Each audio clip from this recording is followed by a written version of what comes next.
Hello everyone, how are you all. I hope आप सबकी preparation अच्छी चल रही है। आज जो रिएक्शन मैं लेके आ रहा हूँ that is very very important for IIT JEE, both mains and advance, and also for medical exams like NEET, right. तो the name of the reaction is Reimer Tiemann reaction. आपने श्योरली इसका नाम सुना होगा। So let me first write the name of that, Reimer Tiemann reaction. ठीक है, इस reaction का रिएक्टेंट्स आपको इवेंचुअली याद करना है, प्रोडक्ट याद करना है, इसका मैकेनिज्म भी बहुत इंपॉर्टेंट है। और इसके मैकेनिज्म में मैं जो कुछ कॉन्सेप्ट्स आपको सिखाऊंगा ना, जो बेसिक GOC से रिलेटेड है, वो ही सेम कॉन्सेप्ट्स और बहुत सारी रिएक्शंस में यूज होते हैं। सो दैट मीन्स ये राइमर-टीमन इंडिपेंडेंट रिएक्शन जरूर है, बट इसमें जो कॉन्सेप्ट्स यूज होंगे वो आगे भी काम आएंगे। सो दैट इज वाई आपको ये वीडियो बड़े ध्यान से देखना है। और जैसा कि मैं अपने हर वीडियो में बोलता रहता हूँ, साथ साथ नोट्स बनाना। ठीक है, जो मैं बोल रहा हूँ और लिख रहा हूँ उसको आप लिखते रहना। अगर जरूरत पड़े तो मेरा वीडियो पॉज कर दो, फिर लिखो, राइट। बट नोट्स अच्छे बनेंगे ना तो लास्ट मोमेंट रिवीजन में आसानी रहेगी। और जितनी अच्छी रिवीजन आप करते रहोगे, जैसे अभी आपने राइमर-टीमन आज पढ़ लिया, अब अगर आपका एग्जाम से 2 दिन पहले आप फिर से राइमर-टीमन के नोट्स पढ़ लेते हो तो काफी हद तक की श्योरिटी कि आपको एग्जाम के दिन वो चीज याद रहेगी, राइट। तो चलो मैं आपको राइमर-टीमन सिखाता हूँ। Give me 1 second. Yes. So first of all, राइमर-टीमन में हमारे पास एक फिनॉल होगा। बेंजीन के ऊपर OH लगा देते हैं तो उसको फिनॉल बोलते हैं। इसमें हम CHCl3 डालेंगे। CHCl3 बड़ा फेमस कंपाउंड है, क्लोरोफॉर्म। और इसमें हम साथ में डालेंगे KOH। इसका पूरा मैकेनिज्म मैं आज के वीडियो में आपको सिखाऊंगा, ओके, डोंट वरी। और फाइनली हमको जो प्रोडक्ट मिल जाता है वो मिल जाता है इधर OH और इधर ऑर्थो पोजीशन पे CHO। ठीक है, तो ये हाइड्रोक्सी बेंजल्डिहाइड इसको इन जनरल बोलते हैं। हाइड्रोक्सी क्योंकि OH है, और अगर मैं OH हटा दूं तो बेंजीन के ऊपर CHO ग्रुप, जो ये वाला ग्रुप दिख रहा है, इसको बोलते हैं बेंजल्डिहाइड। तो बेंजल्डिहाइड ग्रुप के ऑर्थो पोजीशन पे OH लग गया, राइट। तो 1,2 हाइड्रोक्सी बोल सकते हो आप इस तरीके से। तो जैसे ये 1 है, ये 2 है, तो 2 हाइड्रोक्सी बेंजल्डिहाइड, ये इसका हो गया IUPAC नेम, राइट। बट इसका एक और बड़ा फेमस नेम है, शायद आपने पहले सुना हो, इसको बोलते हैं सैलिसैल्डिहाइड। सैलिसैल्डिहाइड, सैलिसाइलएल्डिहाइड। स्पेलिंग थोड़े से आप ध्यान रखना, सैलिसाइलएल्डिहाइड। एल्डिहाइड तो क्यों बोल रहे हैं बताइए ना, बाकी इसका नाम, ठीक है। तो ये एक बहुत ही फेमस रिएक्शन है। ऐसे बहुत क्वेश्चन आ चुके हैं that how do you prepare salicylaldehyde from phenol. So starting reactant is phenol, the end product is salicylaldehyde.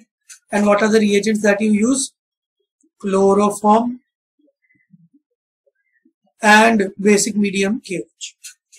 तो पहली बात तो ये चीज हर बच्चा जो वीडियो देख रहा है उसको याद होनी चाहिए, राइट। तो अगर मैं आपको पूरी ऑर्गेनिक की टॉप 50 रिएक्शंस बताऊं जिनमें से पक्का कोई 10-12 के ऊपर क्वेश्चन आएंगे, तो उन टॉप 50 में राइमर-टीमन का नाम आता है। तो इस रिएक्शन को आप किसी भी हालत में नहीं छोड़ के जा सकते हो, ये तो आपको करना ही है, ठीक है। और मैं अब आपको मैकेनिज्म सिखाता हूं, बहुत ही सिंपल मैकेनिज्म है, स्टेप बाय स्टेप चलेंगे। स्टेप्स थोड़े ज्यादा है बट मैकेनिज्म का हर स्टेप बहुत सिंपल है, राइट। चलो तो हम लोग शुरू करते हैं। तो सबसे पहले मैकेनिज्म का पार्ट है कि ये जो CHCl3 है, 1 सेकेंड, इसमें खास बात है। तो पूरी केमिस्ट्री में ना जहां भी CHCl3 आपको दिखे, ये वाली स्पेशल चीज आप लगा सकते हो। वो चीज ये है कि वैसे तो आपको पता है कि जब when hydrogen is attached to a very electronegative element, then this hydrogen can be released as H+. ये ध्यान रखो, ये चीज पीरियोडिक टेबल में भी सिखाई जाती है। ये कॉन्सेप्ट सिर्फ इस पर्टिकुलर नेम रिएक्शन का नहीं है, इन जनरल केमिस्ट्री का। जब हाइड्रोजन एक बहुत इलेक्ट्रोनेगेटिव एलिमेंट जैसे कि ऑक्सीजन, फ्लोरीन, नाइट्रोजन, राइट, ऐसे इलेक्ट्रोनेगेटिव एलिमेंट्स के साथ जुड़ा होता है, तो वो इलेक्ट्रोनेगेटिव एलिमेंट्स इलेक्ट्रॉन्स अपनी तरफ खींच लेते हैं और बेचारे हाइड्रोजन का इलेक्ट्रॉन भी छीन के उसको H+ की तरफ भगा देते हैं। क्योंकि आप खुद सोचो H+ का मतलब पता क्या है, हाइड्रोजन जिसके पास एक भी इलेक्ट्रॉन नहीं, क्योंकि हाइड्रोजन के पास एक ही तो इलेक्ट्रॉन होता था, उस पर भी आपने प्लस चार्ज डाल दिया, इसका मतलब क्या हुआ कि उसका एक ही इलेक्ट्रॉन आपने छीन लिया। तो वो जो H प्लस निकल रहा है उस बेचारे के पास कोई भी इलेक्ट्रॉन नहीं है, इसीलिए उसको बहुत सारी बुक्स में क्या नाम देते हैं, प्रोटॉन। तो हाइड्रोजन के पास एक प्रोटॉन होता है, एक इलेक्ट्रॉन होता है, वो इलेक्ट्रॉन अगर आपने छीन लिया और H प्लस बना दिया तो H plus is simply a proton. Understood. तो नॉर्मली तो हाइड्रोजन जब इलेक्ट्रोनेगेटिव एलिमेंट से जुड़ा होता है तो ऐसा होता है।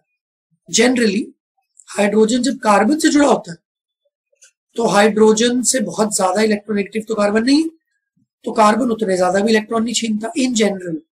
बट अगर आप कार्बन को जानबूझ के ज्यादा इलेक्ट्रोनेगेटिव बना दो तो ये कार्बन भी हाइड्रोजन से उसके इलेक्ट्रॉन छीन के उसको भगा देगा H प्लस। अभी ये कैसे होगा और ये क्यों होगा, बिकॉज आपने कार्बन के साथ लगा रखे 3 क्लोरीन, तो अभी इंडक्टिव इफेक्ट हो रहा है।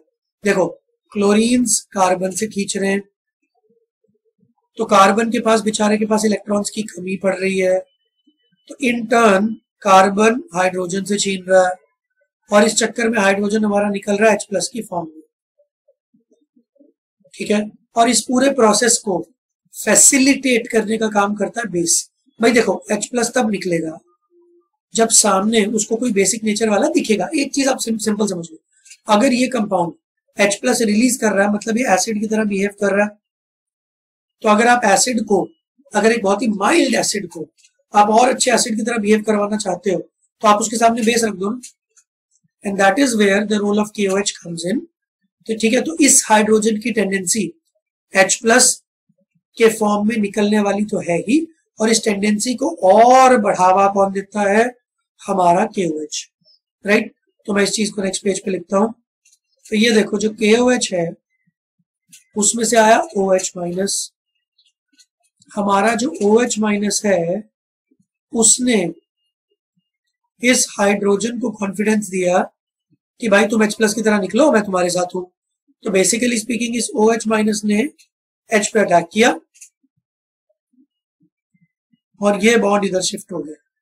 तो टेक्निकल लैंग्वेज में इसको ऐसे लिखते हैं, बाकी समझने वाली बात क्या है, उधर से H प्लस निकलेगा, इधर से OH दिख रहा है हमको, तो इधर तो बन जाएगा वाटर, और साथ में क्या बन गया, C के ऊपर 3 Cl और कार्बन के पास 2 इलेक्ट्रॉन्स। ये 2 इलेक्ट्रॉन कौन से हैं जी, एक तो ये वाला जो कार्बन का खुद ही था और एक ये वाला जो हाइड्रोजन का था जो कार्बन के पास आ गया। राइट, और ये एक्स्ट्रा इलेक्ट्रॉन जो हाइड्रोजन का था ये जो कार्बन के पास आया है, इसकी वजह से you should be expecting a negative charge over here. Right, H plus निकला है तो नेगेटिव चार्ज तो आएगा। अब खास बात सुनो, अब खास बात यह है कि जो क्लोरीन होता है ना, ये बड़ा अच्छा लिविंग ग्रुप होता है, chloride. Cl minus is a very good leaving group. Living groups की डिटेल में और वीडियो में आपको एक्सप्लेन करूंगा, ठीक है, ऐसे कुछ वीडियोस मैंने बनाए भी हुए, but to be very precise brief में आपको बता देता हूँ, Cl माइनस बड़ा स्टेबल होता है, तो वो हमेशा अकेला रहना चाहता है, तो वो निकल जाता है अगर उसको मौका मिले, निकलने का मौका मिलना चाहिए। राइट, तो ये Cl जो है ये कार्बन का भी इलेक्ट्रॉन लेके निकल गया Cl माइनस पर। ठीक है, इसको मैं बोलूंगा कि Cl minus is acting as a leaving group. तो इससे क्या हुआ फाइनली, देखो इससे ये हुआ कि भाई इस क्लोरीन ने ये अपना इलेक्ट्रॉन तो लेके गया ही गया, ये कार्बन का भी इलेक्ट्रॉन लेके चला गया, तो कार्बन के ऊपर जो एक्स्ट्रा नेगेटिव चार्ज था वो अब हो जाएगा न्यूट्रलाइज। इस कार्बन के पास 2 क्लोरीन्स बचेंगे और एक लोन पेयर बचेगा और इस पे न्यूट्रल चार्ज हो जाएगा। ठीक है, तो ये हमारा बन गया इंटरमीडिएट, बहुत ही फेमस है, इसका नाम है डाइक्लोरो कार्बीन। ठीक है, कार्बीन्स के बारे में आपने GOC में सुना होगा डेफिनेटली, एक ऐसा कार्बन जो 2 बॉन्ड्स बनाता है और उसके पास 2 इलेक्ट्रॉन्स फ्री रह जाते हैं, उसको बोलते हैं कार्बीन। तो अगर मैं देखूं, इसको बोलते हैं कार्बीन, CH2 फ्री रेडिकल, ये राइट। अब दोनों हाइड्रोजन की जगह 2 क्लोरीन लगा दिए, तो इसलिए वर्ड आ गया डाइक्लोरो। तो डाइक्लोरोकार्बीन is the intermediate of this reaction. ये डायरेक्ट क्वेश्चन बहुत सारे एग्जाम्स में आ चुका है। क्वेश्चन क्या आता है, what which of the following is the intermediate of Reimer Tiemann reaction. तो अगर आपको रायमर-टीमन का मैकेनिज्म पता है तो आपको पता है कि उसका जो इंटरमीडिएट होता है दैट इज अ डाइक्लोरोकार्बीन। ठीक है, तो ऐसे जितनी भी इंपॉर्टेंट रिएक्शंस हैं उन सब के ऊपर मेरे वीडियोस हैं। तो हर इंपॉर्टेंट रिएक्शन का इंटरमीडिएट आपको याद होना चाहिए। जैसे पुराना वीडियो फ्रीडल क्राफ्ट वाला, तो उसका इंटरमीडिएट क्या होगा, तो आपको बोलना पड़ेगा एन इलेक्ट्रोफाइल, मतलब कार्बोकेटायन। ठीक है, तो इसका intermediate is very very important, it's a डाइक्लोरोकार्बीन। 4 options में से एक होगा, टिक कर दो। चलो अब आगे बढ़ते हैं। अब दूसरा सवाल मेरा, जिसके ऊपर अगेन क्वेश्चन आ चुका। तो जब मैंने आपको वीडियो के स्टार्टिंग में एक चीज बोली थी ना कि इसके मैकेनिज्म को पढ़ते पढ़ते हम लोग जीओसी के बहुत इंपॉर्टेंट कॉन्सेप्ट्स को स्टडी करेंगे। तो पहली चीज होगी इंटरमीडिएट का नाम। दूसरी चीज, इस इंटरमीडिएट का नेचर क्या है, what is the nature of carbene और dichlorocarbene, is it a electrophile और अ न्यूक्लियोफाइल और something else, right, none of these, ऐसे कुछ ऑप्शन आएंगे। तो आपको दिख रहा है कि इसके पास लोन पेयर है, तो आपको लग रहा होगा कि ये लोन पेयर दे सकता है, बट नो, ये लोन पेयर देता नहीं है, ये एक्चुअली इलेक्ट्रॉन पेयर या लोन पेयर लेता है। अभी हमको कैसे पता चला सर? अब आप ये कंफ्यूज हो रहे होगे और कंफ्यूजन जायज है। आप सोचोगे कि सर आपने इतनी बार अमोनिया बनाया, अमोनिया के नाइट्रोजन पे आपने लोन पेयर दिखाया और आपने लोन पेयर से किसी को अटैक करवा दिया और आपने बोल दिया कि सर अमोनिया तो एक बेस है। ठीक है, अमोनिया तो लोन पेयर देता है, ठीक है, और किसी पॉजिटिव चार्ज को देता है, तो पॉजिटिव चार्ज की तरफ ये अट्रैक्ट होता है, तो इसका नाम तो न्यूक्लियोफाइल होना चाहिए। तो अगर अमोनिया ऐसा है तो CH2 ऐसा क्यों नहीं? इसका सिंपल आंसर है बेटा, ध्यान से मेरे बोलने के बाद वीडियो पॉज करना और थोड़ा सोचना। देखो भले ही आपको 2 लोन पेयर दिख रहे हैं यहाँ पे, बट आप मुझे एक सिंपल चीज बताओ, क्या कार्बन का ऑक्टेट कंप्लीट है? क्या कार्बन का ऑक्टेट कंप्लीट है? अगर आप ध्यान से देखोगे तो आंसर मिलेगा नो। वाई? बिकॉज कार्बन को 4 बॉन्ड बनाने होते हैं, इस बेचारे कार्बन ने तो सिर्फ 2 बॉन्ड बना रखे हैं। ठीक है, मैं सिंपल कार्बन की बात कर रहा हूं। तो अगर आप इलेक्ट्रॉन्स को गिनना शुरू करो, 1 2 3 4, ये जो येलो वाले हैं कार्बन के और ये जो ब्लैक वाले हाइड्रोजन के हैं, डिफरेंशिएट करने के लिए मैंने कलर दिखाए। तो टोटल अगर पूरा इक्वल चीजें होने के बाद कार्बन के पास कितने हो गए, इक्वल शेयरिंग होने के बाद टोटल 6 होने कितने चाहिए थे, 8। तो कार्बन को अभी इलेक्ट्रॉन्स की कमी है, कार्बन अपना ऑक्टेट कंप्लीट करना चाहता है। तो जिसके पास इलेक्ट्रॉन्स की कमी है वो बाहर से इलेक्ट्रॉन्स लेगा ना, तो इसकी टेंडेंसी इलेक्ट्रॉन लेने वाली है। इस स्पीशी को इलेक्ट्रॉन्स पसंद है, that is why this species will be called as an electrophile, it loves electrons. अब ये क्वेश्चन इतनी बार अलग अलग एग्जाम्स में अलग अलग तरीके से आ चुका है, क्योंकि मैक्सिमम बच्चे इसमें गलती करते हैं। उनको ये लोन पेयर देख के लगता है कि ये इलेक्ट्रॉन देने वाला ग्रुप है, बट असली में ये इलेक्ट्रॉन लेने वाला ग्रुप। अंडरस्टूड? Very good. तो ये वीडियो थोड़ा सा लंबा होने वाला है बिकॉज ये रिएक्शन बहुत इंपॉर्टेंट है। अगर मैं चाहता तो बहुत जल्दी में शॉर्ट में निपटा भी देता, but I want to teach you these small small concepts through this reaction. तो इसको बोलते हैं एप्लीकेशन करते हुए समझना। बहुत सारे बच्चों को जीओसी में दिक्कत होती है, क्योंकि जीओसी में क्या कॉन्सेप्ट पे कॉन्सेप्ट पढ़ाते रहते हैं, बट उसको कैसे अप्लाई हो रहा है वो समझ में नहीं आता। तो यहाँ पे मेरा फंडा पढ़ाने का बहुत सिंपल है कि मैं एक रिएक्शन उठाऊंगा, उसमें जीओसी के जो जो कॉन्सेप्ट्स इंक्लूड हो रहे हैं वो सब इंक्लूड करूंगा। तो इसी तरीके से हर रिएक्शन के साथ आप एक एक जीओसी का कॉन्सेप्ट सीखते रहोगे, तो आप देखोगे कि आफ्टर अ फ्यू वीडियोस आपकी जीओसी धीरे धीरे इंप्रूव होने लगती है, राइट। जैसे फ्रीडल क्राफ्ट की रिएक्शन करते हुए मैंने आपको हाइड्राइड शिफ्ट मिथाइल शिफ्ट सिखाया, तो वो एक्चुअली जीओसी का पार्ट है। कार्बोकेटायंस, कार्बोकेटायन रीअरेंजमेंट, कार्बोकेटायन की स्टेबिलिटी, तो उसके ऊपर मैं सेपरेट वीडियो भी बना दूंगा, डोंट वरी। बट आप एक चीज समझ लो कि मेरे वीडियोस के थ्रू आपको रियल क्वेश्चंस मिलेंगे जो कि पास्ट ईयर्स में आए हुए इंपॉर्टेंट रिएक्शंस, और उसी के थ्रू मैं आपको जीओसी के बहुत इंपॉर्टेंट और वाइडली यूज्ड कॉन्सेप्ट सिखाऊंगा, ठीक है। तो ये जो डाइक्लोरोकार्बीन बन रहा है ना, ये और बहुत सारी रिएक्शंस में एज इट इज आएगा, ठीक है। तो आप ये मत समझो कि आपके लिए जरूरी नहीं है। तो मेरे पिछले 12 साल के एक्सपीरियंस से मैंने सीखा कि जो जो चीजें इंपॉर्टेंट है मैं वही सारी चीजें आपके लिए वीडियोस में लेके आऊंगा, ठीक है।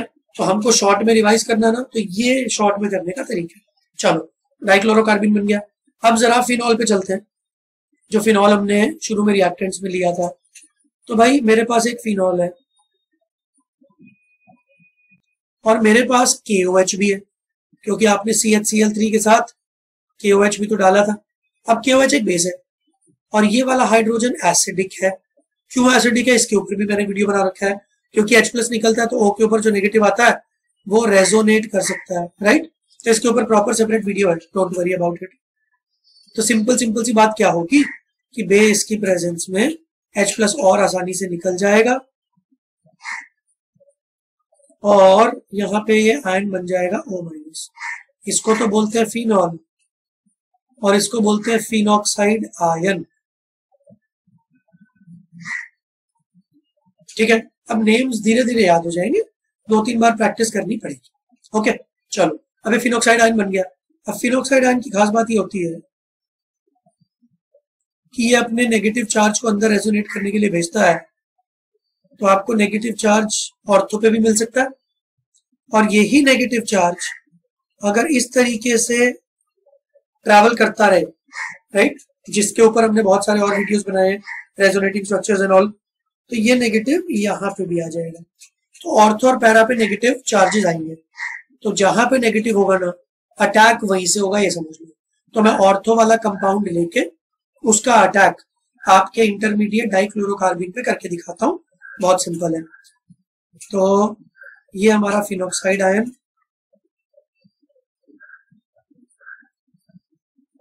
ये फिनॉक्साइड आयन के थ्रू नेगेटिव चार्ज इधर गया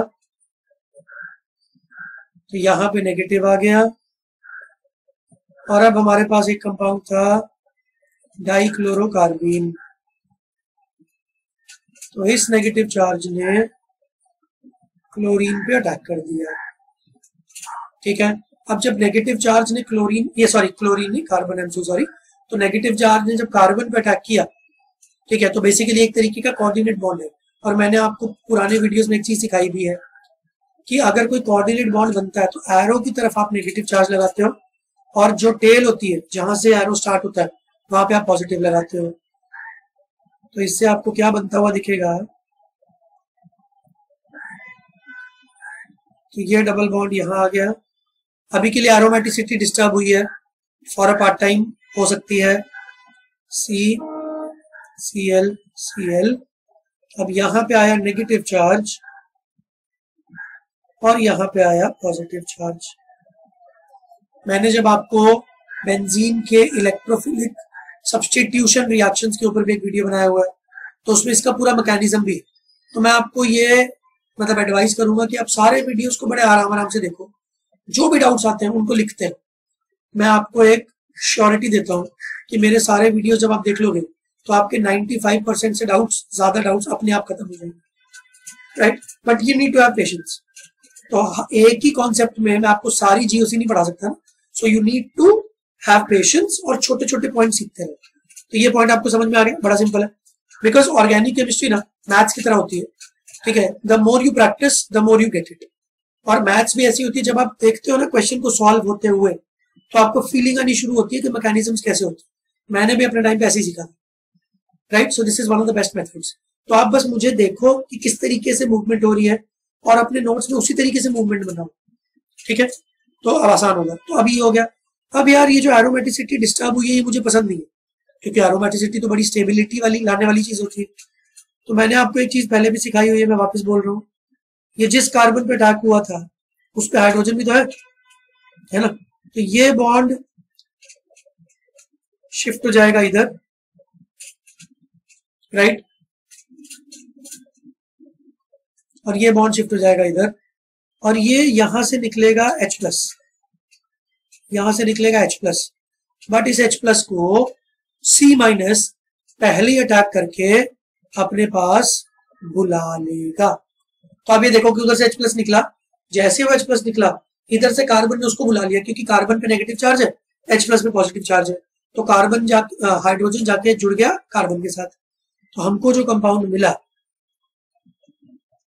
वो ऐसा दिखने वाला है कि एक बेंजीन रिंग होगी, इसकी एरोमेटिसिटी वापस से रिस्टोर हो गई, यहाँ पे O पे माइनस है और यहाँ पे C के साथ एक H आ गया, एक Cl, एक Cl। आपके मन में एक सवाल आ रहा होगा कि सर नेगेटिव चार्ज तो ऑक्सीजन पे भी होगा और नेगेटिव चार्ज तो कार्बन पे भी होगा, तो H प्लस किसके साथ जाएगा? तो बेटा ऑक्सीजन पे negative charge is comparatively more stable then carbon का नेगेटिव चार्ज। क्यों? Because oxygen is more electronegative. तो अगर कार्बन और ऑक्सीजन में से किसी को अटैक करना है तो अटैक हमेशा वो करता है जो कम स्टेबल होता है। कम स्टेबल का मतलब मोर रिएक्टिव। तो कार्बन का नेगेटिव का अटैक हुआ H प्लस पे और इसलिए कार्बन के साथ जुड़ गया हमारा H प्लस। राइट, यहां तक की सिचुएशन समझ में आ गई। अब 2-3 स्टेप और है, बट हर स्टेप अपने आप में एक छोटा सा कॉन्सेप्ट आपको सिखा। राइट, यहां तक हो गया। अब मैं जरा स्क्रीन मिटा के इस कंपाउंड से आगे वापस शुरू करता हूं, ठीक है। तो हमारे पास जो कंपाउंड अभी तक बन चुका है that looks like this, O minus CH Cl। अब हमारे सिस्टम के अंदर आपने स्टार्टिंग में रिएक्शन में फिनॉल डाला, फिर उसके बाद क्लोरोफॉर्म डाला और KOH भी डाला। तो हमारे सिस्टम में KOH पहले से ही प्रेजेंट है, तो KOH का OH माइनस अटैक करता है कार्बन पे और क्लोरीन निकल जाता है because chlorine is a good leaving group. तो ये एक्चुअली एक सब्स्टिट्यूशन रिएक्शन होगी। आपने सुना होगा SN1 SN2 SNI, ठीक है। तो हम उसकी उतनी डिटेल में इस वीडियो में नहीं जाएंगे, उसके लिए एक सेपरेट वीडियो है। बट OH माइनस के नेगेटिव ने कार्बन पे क्यों अटैक किया बताओ? क्योंकि यार कार्बन के साथ क्लोरीन जैसे इलेक्ट्रोनेगेटिव एलिमेंट जुड़े हैं। तो आपको नहीं लगता कि कार्बन के ऊपर पार्शियल पॉजिटिव चार्ज होगा? राइट, क्योंकि कार्बन के ऊपर पॉजिटिव चार्ज को देख के OH माइनस ने उस पर अटैक किया और उसके अटैक की वजह से अब कार्बन 5 बॉन्ड भी नहीं बना सकता। तो एक आया तो जिसको जाने का मौका चाहिए था वो चला गया। और क्लोरीन हमेशा मौका ढूंढता है जाने का, क्योंकि क्लोरीन अच्छा लिविंग ग्रुप है, वो अकेला रहना चाहता है। Cl minus is very stable. तो Cl क्लोरीन को अगर मौका मिला तो वो एक इलेक्ट्रॉन कहीं से छीन के और चला जाएगा। तो हमारे पास क्या प्रोडक्ट बन गया इन सब के बाद? This is O minus, this is CH OH and this is Cl। Right, यहां तक बन गया। अब फाइनल स्टेप्स कुछ ध्यान से देखो। ये Cl भी जाना चाहता है अगर इसको मौका मिलेगा तो, राइट, और ये O नेगेटिव भी ठीक होगा। लेट्स सी कैसे होगा, लेट्स सी।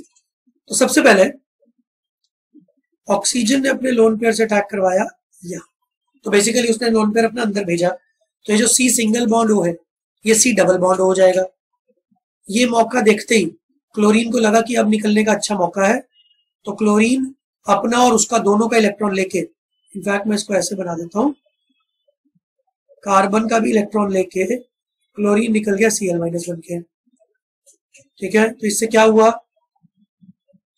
हमारे पास ये बेंजीन रिंग तो थी ही और उसके ऊपर O माइनस तो था ही, बट इस कार्बन के साथ क्या हो रहा है?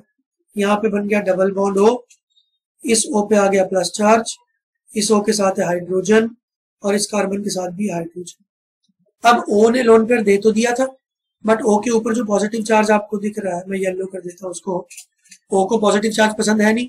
और ऐसा पुरानी बहुत सारी रिएक्शन में हमने देखा कि अब वो क्या करेगा, अपने पॉजिटिव चार्ज को ठीक करने के लिए हाइड्रोजन से इलेक्ट्रॉन्स छीन लेगा और हाइड्रोजन को भगा देगा H प्लस की फॉर्म में, और इस H प्लस को देखेगा O माइनस, और O माइनस उस H प्लस को यहां बुला लेगा कि भाई तू मेरे पास आ जा। उस ऑक्सीजन ने तुझे भगा दिया तो कोई नहीं, तू मेरे पास आ जा। राइट, क्योंकि नेगेटिव और पॉजिटिव अगर न्यूट्रल हो जाएंगे तो ज्यादा अच्छा होगा ना। Neutral species are generally more stable than charged species.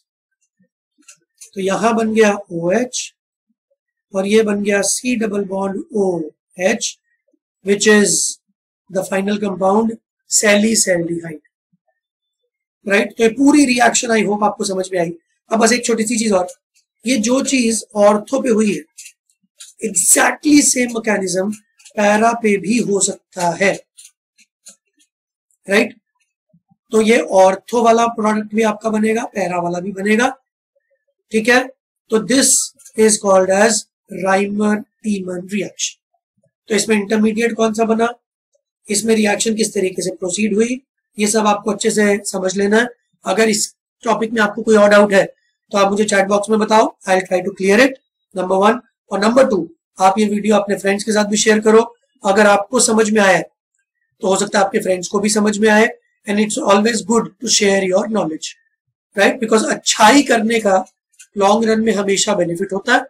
ठीक है, तो मैंने आपके लिए वीडियो बनाया, आप इस वीडियो को अपने फ्रेंड्स के साथ शेयर करो, सो दैट जो बच्चों का डर है, जो डर बहुत ज्यादा बढ़ चुका है क्योंकि एग्जाम बहुत क्लोज है, तो मेरा इंटेंशन बहुत सिंपल है कि मुझे बच्चों का वो डर खत्म करना है, एंड दैट इज वाई जो सबसे इंपॉर्टेंट रिएक्शंस है और जो सबसे ज्यादा ट्रिकी रिएक्शंस है जो बच्चों को समझ में नहीं आती है, I am focusing on those reactions, और I am very very sure you can take it in your JEE exams and NEET exams.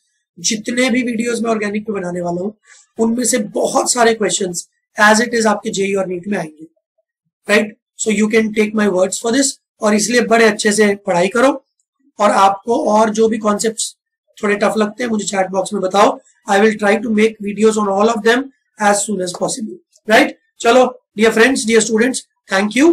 ठीक है, नेक्स्ट क्लास में मिलते हैं, चलो बाय बाय।